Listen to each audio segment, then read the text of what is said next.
जय भीम. मी सामाजिक कार्यकर्ता अनिकेत कावराम बिसे. आज आपण इंदापूर तालुक्यातील राजकारणाविषयी चर्चा करणार आहोत. तर आपल्यासोबत आहे पुणे जिल्हा हिंदू खाडीक समाज संघटनेचे अध्यक्ष सचिन भाया खडके.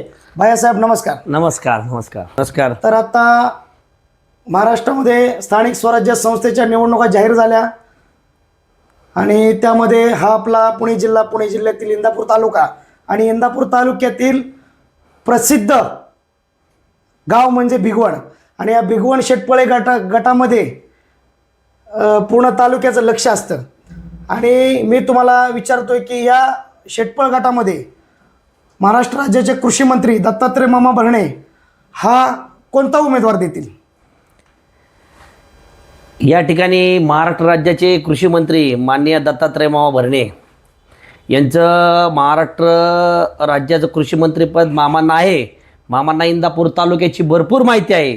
मामांनी ह्या गोष्टीचा विचार केला असेल की जिल्हा परिषदेचा उमेदवार कोण द्यायचा आहे आणि कधी द्यायचा आहे याची तारीख मामांनी आणखीन सांगितली नाही आहे. परंतु 17 ते 18 तारखेला 100% कळल. जन्मू समाजाच्या विचारावरती जिल्हा परिषदेचा उमेदवार मामा निश्चित. प्रत्येक पक्षाच्या कार्यकर्त्याची, निष्ठावंत कार्यकर्त्याची एवढीच भावना असते की माझ्या नेत्याला हे तिकीट मिळालं पाहिजे. यावरती तुमचं वैयक्तिक काय म्हणणं आहे भैया? इंदापूर तालुक्याचे कृषी मंत्री माननीय दत्तात्रय मामा भरणे यांनी पुणे जिल्हा परिषदेचे अध्यक्ष होऊन गेलेत. मामांनी इंदापूर तालुक्याच्या बारीक बारीक गोष्टी विचारात घेऊन जिल्हा परिषदेचा गट शेटपळगडे यातील जनतेच्या मनातला उमेदवार मामांना माहिती आहे. मामांना माहिती आहे 3 ते 4 उमेदवार इच्छुक आहेत. पण 17 ते 18 तारखेला मामा उमेदवार निश्चित करतील. कारण प्रश्न असा आहे भैया, दत्ता मामा हे सर्वात पहिल्यांदा इंदापूर तालुक्याचे आमदार झाले. त्यानंतर आत्ता मामा महाराष्ट्र राज्याचे कृषी मंत्री आहेत. मामाने शेतकऱ्यांसाठी काय केलं? अहो, मामा शेतकऱ्यांचे एक पुत्र आहेत आणि मामा शेतकऱ्यांसाठी दैवत आहे.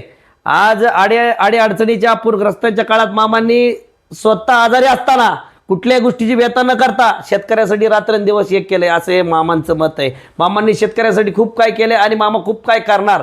असा हा कृषी प्रधान देश आहे आपला.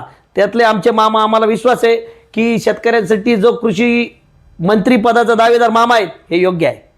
आणि आता इंदापूर तालुक्यामध्ये शेटपळ गटात जो मामा उमेदवार देतील तर ह्या शेटपळ गटातल्या सर्व राष्ट्रवादी पक्षाचे कार्यकर्ते हे त्या उमेदवाराचं प्रामाणिकपणे काम करतील की नाही? 100% करतील.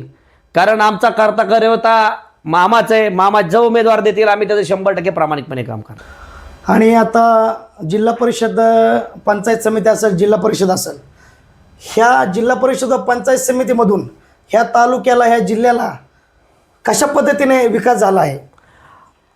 आज आपण बघतोय की आम्ही वयाच्या 20 वर्षापासून आम्हाला कळत असेल, आज 38 वय आमचं, की भिगवणच्या विकासात मामांनी आल्यापासून बसस्टँडचा विचार केला, मधल्या रोडचा विचार केला आणि भिगवणसाठी उद्यानाचा विचार केला की जेणेकरून गोरगरीब मुलांचे तिथं उदरनिर्वाहाचे साधन राहील. म्हणजे भिगवणकडे बघण्याचा दृष्टिकोन, पुणे सोलापूर हायवे रोडचं हे मेन म्हणलेलं गाव म्हणजे भिगवण. मामांनी अतिशय चांगल्या प्रकारचा विचार करून भिगवणची विकासाची गंगा अतिशय चांगल्या प्रकारे पुढे नेण्याचा प्रयत्न चालू आहे. या भिगवणमध्ये साधारण दत्तात्रय मामा भरणे यांनी किती निधी दिला आहे? भिगवण सुधारवण्यासाठी मामांनी किती निधी दिला आहे? 40 कोटी रुपये निधी भिगवण सुधारण्यासाठी मामाने आतापर्यंत दिला आहे. मामांनी कुठल्या जातीचा, धर्माचा, कुठल्याही गोष्टीचा विचार न करता सर्व जातीय धर्माच्या लोकांना निधी देऊन, शासकीय कामामध्ये निधी देऊन, सर्व समाजातील सभामंडपाला निधी देऊन मामांनी कुठलीच गोष्ट कमी केली नाही आहे. इंदापूर तालुक्याचं विकास रत्न म्हणलं तर दत्ता मामाला म्हणणं कदाचित योग्य आहे. आता येणाऱ्या स्थानिक स्वराज्य संस्थेच्या पुणे जिल्ह्याच्या निवडणुकीत हा खरा विजय कोणाचा असेल? हा दत्ता मामा भरण्याचा विजय असेल. कारण माणूस विकासाच्या दृष्टिकोनातून बघतो. आज आपण भिगवणवरून बारामतीला जातो. आपण याच्या अगोदर 4 वर्षापूर्वी जायला आपल्याला 2 ते 1.5 तास लागायचा, परंतु आपण 20 मिनिटात जातो. ही विकासाची गंगा आहे. अशीच गंगा भिगवणमध्ये मामांनी वाहिलेली आहे. भिगवणचा काळ 1-2 वर्षामध्ये खूप सुंदर भिगवण होईल, डिजिटल भिगवण होईल. सगळे प्रश्न मामा मार्गी लावतील. हा जनतेला मामावरती विश्वास आहे आणि तो मामा विश्वास सार्थ ठरवतील.